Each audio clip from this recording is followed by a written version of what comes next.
What moment made you say, "Yep, I'm definitely dead," but survived with no major injuries? Once as a kid, I was in the backyard swimming while my family was nearby eating dinner at a round table. Most had their backs to me, but I was like 11 and an experienced swimmer. I got into a toddler's float with leg holes. It ended up flipping over and I was stuck in it. My legs wouldn't come out of the leg holes. I kicked and thrashed as much as I could, but I was so stuck. And you can't hear someone screaming underwater. So many thoughts ran through my head. Mostly how sad I was that my parents were about to find me dead in a matter of minutes and how they'd never forgive themselves for allowing me to silently drown. As they talked with friends, I tried one more time to kick with all of my might. One leg slipped out and I was able to get the other out after. I was fine. Totally freaking spooked, but physically okay. I was driving home from college on one of those highways with only one lane in either direction and no shoulder.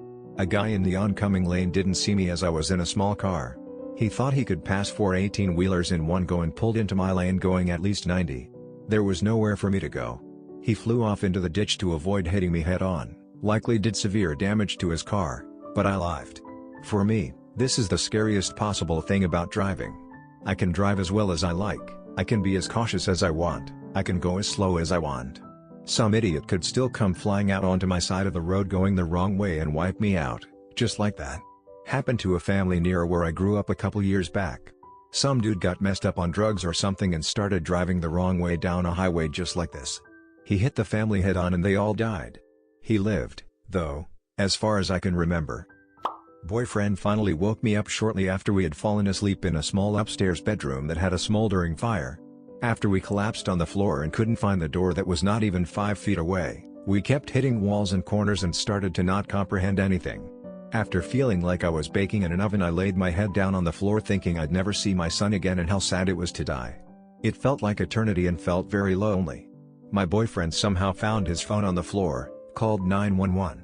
Fire department showed up in what felt like 2 seconds but couldn't break down the front door. They shined the flashlight up to window so he could kick out the AC unit, which he did. They finally came upstairs and we crawled to them and they took us straight to the burn unit since they didn't know what shape we were in. I'm pretty sure the entire hospital toured through our room since they've never seen anyone make it out and look the way we did. I was drunk and running in the woods when bam, barbed wire fence straight to the throat. The last thing I remember, I couldn't breathe and was passing out and there was blood squirting from my neck. Woke up an hour later and walked home looking like a murder victim. My dad once took some barbed wire to the throat too. It happened before I was born and I can't remember all the details, but I do remember my mom recounting how he showed back up at the house with blood running down his body. Mom couldn't handle it and left the room. To be fair, she was only like 18 at the time. Thankfully, her mom was around and leapt in to help. I ate one of those Brock's oval-shaped hard candies, think they were called Sparklets, at home alone when I was 6. Got stuck in my throat.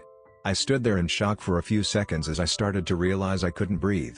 I ran crazily around the room and ended up colliding hard into the back of the couch, which caused the candy to go flying out. Best accidental heimlich ever. My brother had a full blockage from a sour warhead at about 9 years of age. I was the only other one home, on the computer. He bursts in with a purple face, gestures wildly at his throat, and then continues his panic circuit around the house. Chased him down, threw him chest first against the kitchen sink, and struck him as hard as I could across the back. Candy went flying out, and I released the breath I didn't realize I was holding. What I did in panic was actually close to textbook first aid for a choking victim. I'm a skier.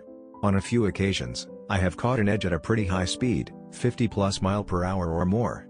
That moment when you feel both skis leave the ground when they're not supposed to is horrifying.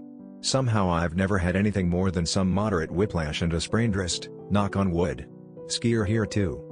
I'm just standing in my kitchen reading both skis leave the ground when not supposed to, and there's instantly this super unsettling feeling. Even if it's not close to dying, you just never know 100% if you land safely or end up limping around with 2 freak knees for the rest of your life. Probably what makes skiing so exciting. Stay safe, fellow skier. I had leg cramp and a momentary blackout when swimming in a diving pool when I was 16. I was really active that I overexert my limit. Surprisingly, I didn't really panic.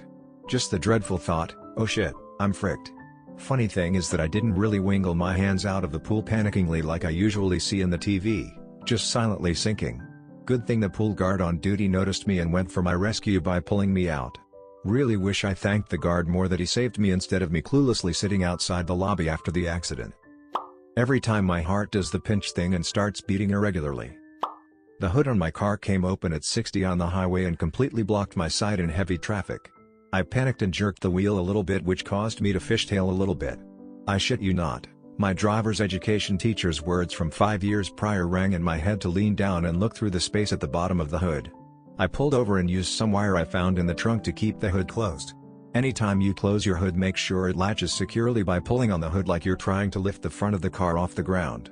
I was behind a car on the interstate that had the hood pop open like that. Fortunately, the young guy driving didn't panic, just slowed down slowly. I stuck behind him and another guy pulled up alongside him and sorta blocked traffic so he could pull over to the shoulder. Get him to the shoulder and the other guy, and I donated a couple ratchet straps to hold his hood down. Got him all set up and he went on up the road with the other guy following him since he was going the same way. That young dude was scared shitless, but his calm reaction probably prevented a major accident due to the amount of high-speed traffic around him. Tire popped going over a 2-lane road with steep drops on both sides. My car jerked to the side hard, and my car went sideways. Half my car hung over the side and luckily it's slow so it bottomed out. I climbed into the back seat and jumped out the back door. Some dude in a truck pulled me out and I drove on a flat to the other side and swapped my tire out. I swear it's always some dude in a truck ready to help. They're either the best people ever or jerks. Yeah, I got myself into an accident on a motorcycle a number of years ago. I don't really remember anything about the crash, but I remember basically as soon as I stood up and realized I was no longer on the bike. A guy driving a dump truck rushed over to check that I was okay and helped me drag the bike off of the tree it had found its way up. I don't think I'll ever forget that. For reference, I was mostly okay aside from some scrapes, bruises, and strains. I was wearing a helmet, an armor jacket, gloves, and riding shoes. Got rug burn from my jeans on one leg, and felt like I got run over by a truck the next day, but no permanent damage. My friend and I just spent a few days at a beach shack. My friend just got her P-plates, she was super excited so she wanted to drive us home. This was one of her first times driving alone. Being 17, we didn't really see an issue. I rang my dad beforehand and told him I was getting a lift. He said, "I don't think you should do that. I can come pick you up. I can drive some of the girls home too. I think you guys should wait until she's had more experience." Of course, being 17, thinking I knew everything, I said it was fine and I was hopping in her car. We were on our way home, playing music and chatting. There were 5 17-year-olds in his car. I was sitting behind the driver's seat. My friend pulls out onto a 2-1 expressway, from a country road, like an intersection. We notice she's turned the wrong way and tell her to make a U-turn. She pulls to the side and decides to go for it. Through 2 lanes, she didn't check her mirrors properly and a large truck was coming up behind us. My friend got frightened and put her foot on the brake in the middle of both lanes. We were all screaming at her to keep driving. But she was frozen. I remember, it was like slow motion. I looked at every single one of my friends, we all kind of shared a moment of fear, like this is it I guess. The exchanged looks haunt me tbh. We could hear the truck horn blaring at us. I looked out my window to the truck driving toward us. I locked eyes with the truck driver. Luckily the truck stopped about 5 meters away from us. She pulled away and was really upset. The car was silent the entire way back. It was honestly the scariest moment. I am from a really small town and I think losing 5 people at once would really rock it. Seeing my friends' faces in that moment. It was actually horrific. I did have a moment of okay, here comes the truck. It was oddly peaceful. After that day I have a real understanding that I'm mortal and can go at any minute. Oh, and to trust my dad. Went whitewater rafting on the Gauley River and my raft flipped on Pillow Rock, one of the most famous Class V rapids. Scariest moment of my life, but, other than unexpectedly swallowing some water and almost vomiting, I came out completely unharmed. Oh, I actually have a story that fits. I was coming home from a party at 2 a.m. in 2016, and made a conscious choice to drive through town rather than take the big highway that skirts the city limits. It would add like 10 minutes to the trip, but hey, it was the first time I'd been back in ages. That decision literally almost killed me.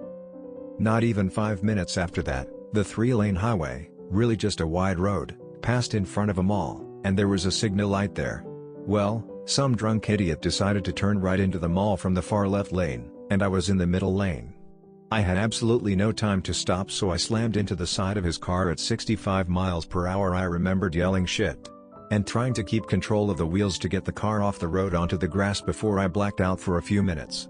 The airbag and the seatbelt combined had fractured my sternum, which took the air out of my lungs and made me faint, I guess.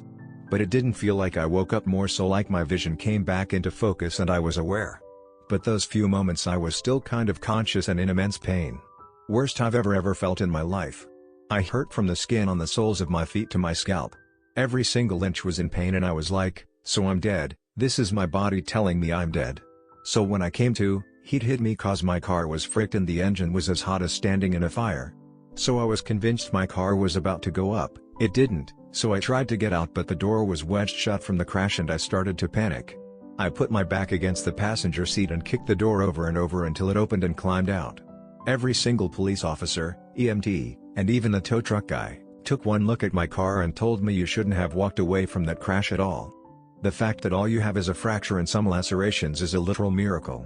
So yeah, that's how I almost died and thought for sure I was dead but got lucky. A really bad flash fire at work where I jumped into a pit to get away from the heat.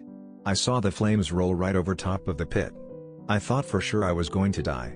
I got some wicked third-degree burns, but I lived. Where do you work that there's pits and flash fires? Oil refinery. When I was 18 I was driving through an intersection with the right-of-way, going 70 km/h, or 43.5 miles per hour. A man in a blue Mazda 3 hatchback decided to run the red light turning left. He was so close to me that I could see the whites of his eyes, and in a split second I thought I'm about to T-bone this guy, driver's side door, and he is going to die. Instinctively I yanked on the wheel and swerved to the right and instantly went over the curb and off the road, onto someone's lawn. I slammed the brakes but because I was on grass the tires locked and the car kept momentum. I went through their wooden fence and garden, and straight into the brick wall on the side of their house. As soon as I went off the road, I 100% thought I was going to die. My life didn't flash before my eyes, but people close to me did. It could have only been a second or two but time seemed to slow down and my brain was racing. I thought about how my girlfriend would react, what my parents would say, what my friends would think, etc. When the car hit the wall it punched a few bricks out of place and the entire front end of the vehicle caved in. The windows shattered, the tires exploded, the doors bent into an L shape and the car started to fill with smoke. However, the radio was still playing Vicarious by Tool. I was concussed by the airbag, broke my nose, jaw, 2 fingers, had whiplash and my left knee was dislocated. I was in shock and couldn't believe that what just happened was real, and so I just sat there kind of freaking out. A group of parents from a birthday party across the street saw what happened and ran to the car and pulled me from it as they thought it was about to catch fire. The man in the Mazda 3 drove away. If it wasn't for the testimony of those parents who told the police they witnessed the man run the intersection and that I didn't do anything wrong, I would have been completely liable for all of the property damage and additionally, insurance would not have replaced the vehicle as it would have been deemed at fault. I am glad nobody else got hurt.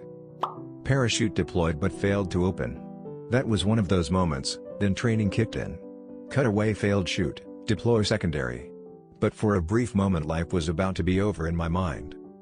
I own a 65 Classic Mustang which I enjoy driving anywhere it can go.